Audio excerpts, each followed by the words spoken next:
I don't hate this game, evidently. I just don't like it anymore, neither. I've already put a metric ton of work into the incarnon tier list video, as in I started working on it months before the arcane tier list, but the dread and the misery flaring up in my soul just at the thought of booting up Warframe and loading into this cursed, buggy, several hours of progress deleting, shitty teammates inhabited game mode. It's too much. Seeing 5 weapons I don't have means that at the very earliest I'll be able to make this video in 12 weeks. It's too much.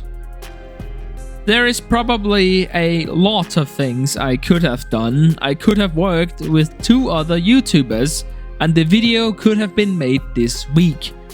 But it's too late now.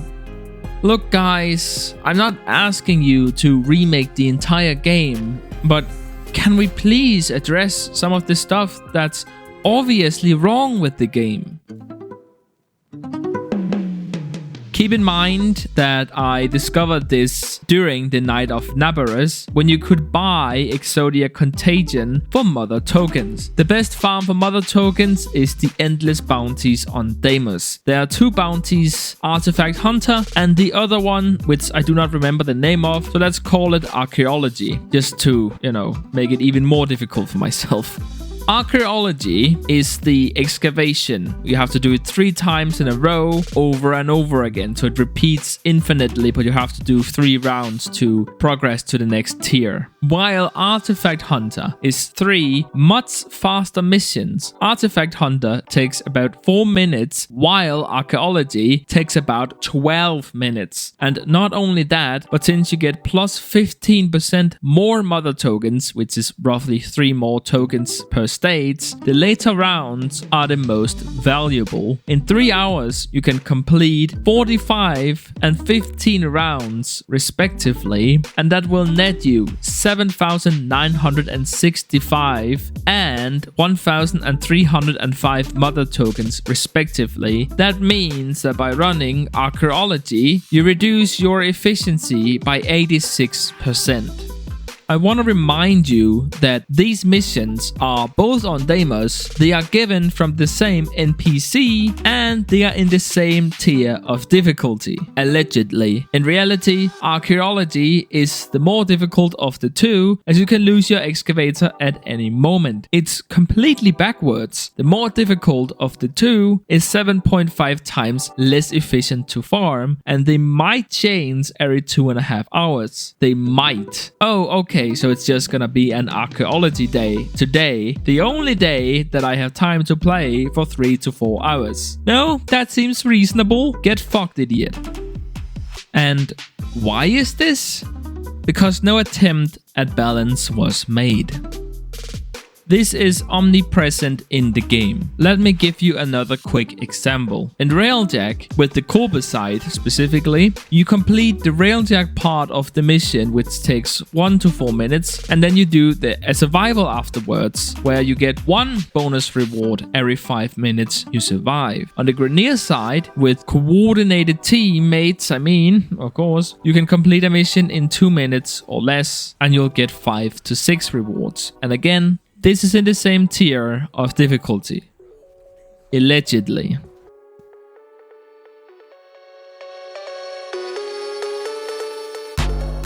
I am going to be using the Duviri update as an example because it's the most recent update, major update. But you could say this about the Railjack updates or insert Warframe update here. Some of the many game-breaking issues includes getting stuck as Drifter, getting stuck as Operator, getting stuck in the floor, getting softlock stuck in the vendor, getting stuck on your keys, being unable to use your keys, being unable to jump, shoot, or use Operator, completing estates in Lone Story or the Duviri experience, not resolving and moving on to the next stage, thereby soft-locking the game and forcing you to forfeit the mission and thereby all of your progress. The Aura Worm, the main boss, not spawning. The Orvis, the weapon required to kill the boss, not spawning. Thrall spawning in before you and one-shotting the defense objective, instantly losing the mission and causing you to lose all of your rewards, and so on and so on. Keep in mind that most of these were game game breaking, especially when going solo. It was game over, lights out. To be fair, most of these problems were addressed in an emergency hotfix 2 weeks later. But why did Duviri have to launch in such a state? How did you not notice that sometimes the final encounter just doesn't spawn? It should be fairly obvious, I feel. Nevertheless, there were also a lot of shit that just did not get fixed, and it remained in the game till the next update 2 months later. Some of the issues which was not addressed includes the stages not resolving after being completed, thusly softlocking the game, the health of the Oro worm, the main boss of the update, not moving an inch. Visually, you could still kill it. Thanks fuck. But worst of all, the host migration didn't work in the circuit. And just in case you don't play Warframe, allow me to explain. So 1 out of the 4 players in a mission is the host, and everyone else is in their session. If this player leaves the game then has to pick a new host and transfer the data to them and join the remaining players to their game. This has always been a broken piece of shit system, which has taken upwards of 300 hours of my life at this point. Disconnects happens. Sometimes you just disconnect from a mission, not from the game, just from the mission that you're in. And it will cause you to lose all of your loot up until that point, even if you hit the rejoin the mission button. But in the circuit, the main game mode of the Duviri update, from which you farm some of the most broken weapons in the game's history, which rewards more points for every round you stay in the fight, the host migration just did not work. You have to vote whether you want to continue to the next round or not. Each round will be a new game mode, so you might go from Void Flood to Survival. The host migration might cause you to load into the Void Flood map in Survival mode, so no enemies spawn, and so no enemies can drop life support, and you do not have any life support capsules, so you just run out of life support and die. Or vice versa, you might have to close 5 raptures, but you just have 1 life support capsule and no raptures to close. One time we were in a defense, but the game thought it was survival, so the wave just never ended. Not even after 15 minutes the enemies just kept coming, so we just had to leave and lose everything. I have had 17 host migrations in that period, and none of them have worked. Not once. Consistently, it has not worked. And here's the worst part. You don't know who the host is. Unless you're the first person to join, then you're the host. But for the most part, you don't know who the host is. So if someone wants to leave, if you decide to keep going, you are running a 25% chance of losing everything. I understand that there's always going to be a few kinks which needs to be worked out when you have a new update, especially when it's such a novel and large update. But that's not what we're talking about here. Even the weapons, the incarnon weapons, the very powerful weapons I talked about before, were pretty much all broken in some way. Lex and Lato not getting the damage increase from their second evolution, it just did nothing. Dual Toxocyst reloading all weapons at all times. Toroid gaining incarnon charge instead of losing it when firing the weapon when played on Saren, when both Venom Dose and Toxic Lash was active. That is some spaghetti. And it's not like this was one bad release. When the Corpus Railjack update came out, before the hotfix I had a 13% completion rate. The rest of them got soft locked in one way or another. A Railjack mission is supposed to take at the most 10 minutes, and I was trying desperately for an hour and a half and I couldn't complete one mission. And I hear it was even worse with the original release of Railjack. And in terms of Duviri, at some point I sat down and I asked myself, did something actually work on release? Not, it kinda worked, it was sorta kinda maybe playable if you did X, Y, and Z. I mean, it actually worked as intended. And the answer is no. I actually cannot think of anything that wasn't broken in some way on release. And that's when it's too much. So this relates to hominization of the game, but I want to address this separately because I used to do primarily trading oriented content. One of the reasons why I'm not partaking in trading anymore is because well, I don't really have to.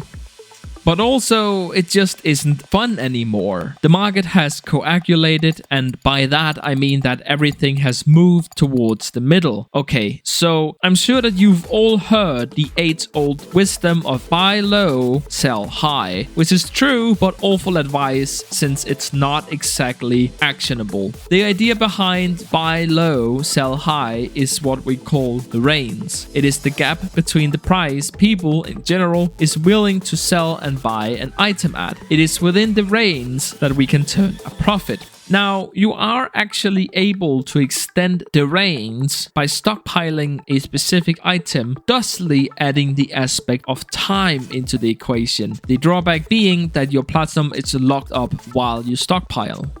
The problem is that with Prime Resurgence, frames are re-released too often, so stockpiling is simply too volatile, and reversely Prime mods are no longer being regularly released. The most people already have most of the mods that they need, so the price goes up too slowly. So the mods end up reappearing in Barrow's shop too early, tanking the price anew. Furthermore, the algorithmic trading tool exists, and it basically allows the user to hyper-competitively flip items. I have used it, and it is so powerful that it's pointless to try and flip without it. But using it feels like a job. It completely siphons the fun out of trading by eliminating the aspect of beating the market organically. With that being said, you can still make tons of plat, especially if you have a lot of plat to invest. But these opportunities are now much more limited. It's basically exclusive to special events like Knight of Nabarus or, I don't know, Scarlet Spear if it ever came back. So sure, when Knight of Nabarus returns, I'm likely going to farm out my brain again, or I can hold on to tons of ducats and buy the new Prime mods or new weapon when it finally releases. But the rest of the time you're just doing nothing, and it's so boring now. No real opportunities.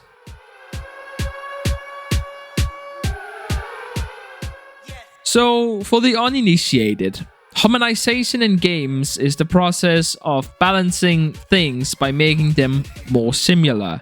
The immediate result in Warframe is that we are always using the same few Warframes with the same mods, using the same weapons with the same mods, and the same companions with the same mods.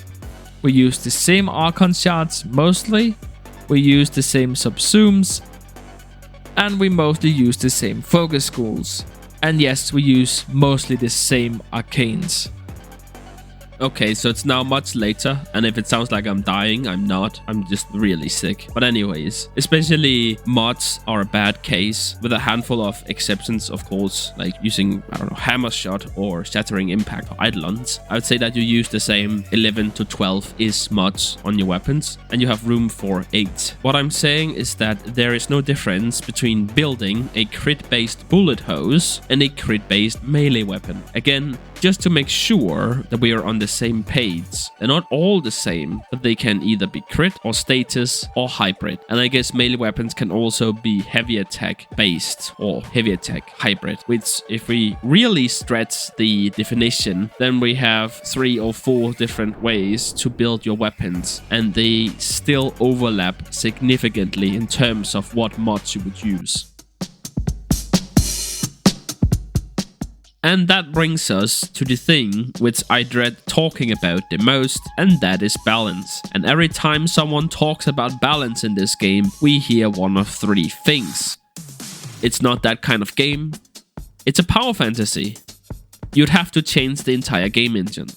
First up, it's not that kind of a game. And yes, that is correct, but that's also the problem. Warframe is a game which is not balanced, but it should be. Otherwise, we are stuck using the same things over and over again. Because when there is such a great disparity in power between the items which are meta and the ones which are not, then you feel like you're being punished for playing the non-meta option in a way that is way more significant. Secondly, it's a power fantasy. It is a power fantasy, but so what? Mirror's Edge is a power fantasy. It's about outsmarting and outrunning an entire government with exceedingly impressive agility and creative of pathfinding. And hell, a good amount of time is spent running away from the enemy. If you add a nuke on a stick to Mirror's Edge, it would still be a power fantasy.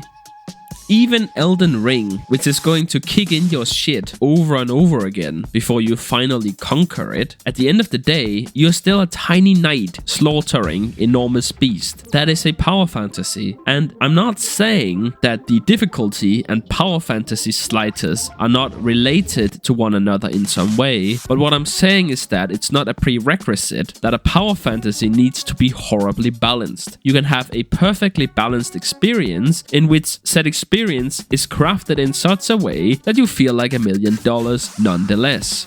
And finally, DE cannot fix the balance of the game, / they would have to change the entire engine to fix the balance of the game. And I just flat out do not believe that. I mean, I feel like I'm going insane. Doesn't that sound insane to you? Like if you told me that host migration is built into the foundation of the game and that it could not be removed for that reason, I'd say that sounds pretty damn reasonable. But that's not what we're talking about here. We're talking about dying from a single attack in spite of me having stacked the absolute maximum amount of defensive layers possible. Are you telling me that it is impossible for DE to change how much damage this enemy deals at any given level? Are you telling me that the formula for enemy scaling is immutable for some reason and can for the rest of eternity never be changed? Are you really telling me that they cannot change the numerical value of a variable? That sounds insane to me. Especially because they have changed the scaling in the past. The steel path, for example, changes the amount of armor and health the enemy has on every level, but you're telling me that they cannot change the amount of damage they deal. Right. And you cannot add platinum to regal ire packs, can you now? Simply impossible.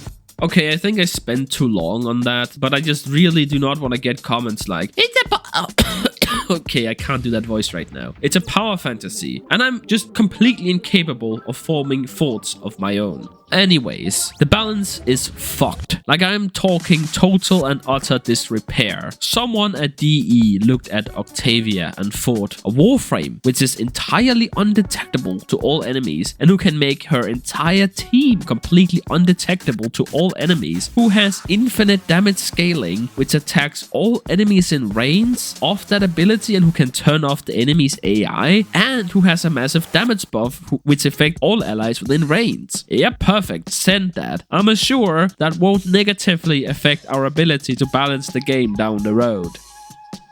And at the same time, they then released a rally years later. There is just a complete lack of consistency, and when they finally nerf stuff, they do it in the most annoying way possible. So AoE weapons are too strong, let's nerf ammo capacity. Older Warframes are becoming borderline unplayable. Helmet system, crouch control is out of control, and by that I mean just Gloom, Ensnare, and Limbo. Let us not address these outliers, but instead make the elite units immune to crouch control, so that we don't have to think about it. And that is basically the problem. Instead of addressing the problems when they come up, we want to snuff them out permanently, which in theory sounds great. But in this case, for example, the splash damage is that now the Warframes which depend on crouch control to survive, which were already some of the weakest Warframes in the game, are now left out to dry. And how do we fix this? We give all Warframes universal, almost all Warframes universal iframes, which is shield gating, making it mandatory on the majority of Warframes.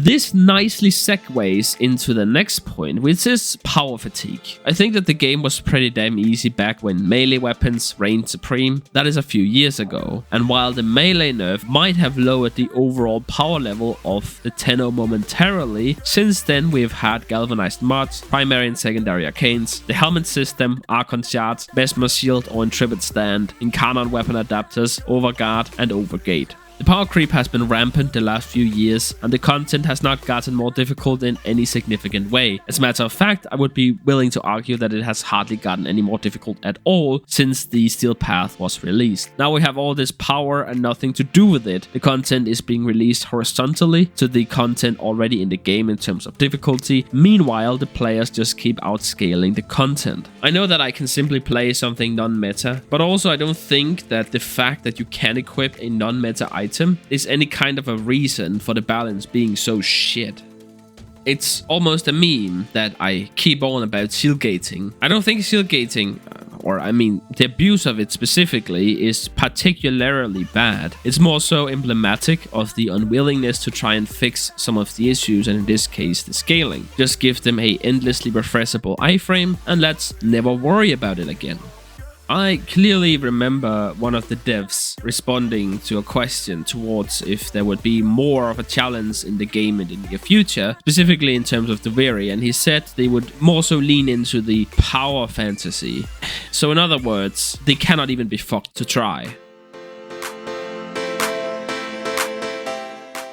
Okay, on to something completely different. Lightning rounds. A few more pet peeves. I hate how people leech in this game. I don't hate the people, but I hate the way that the game so heavily encourages it. If I kill an enemy with my melee weapon, then it gains half of the experience and my Warframe gains the other half. If my friend kills something, then 75% of the experience goes to the weapon and 25% goes to the Warframe. So why does my friend need to kill fewer enemies to level up my melee weapon than I do? And why is it that my companion gets an additional 100% of my friend's experience, but none of mine? The whole affinity system is so backwards.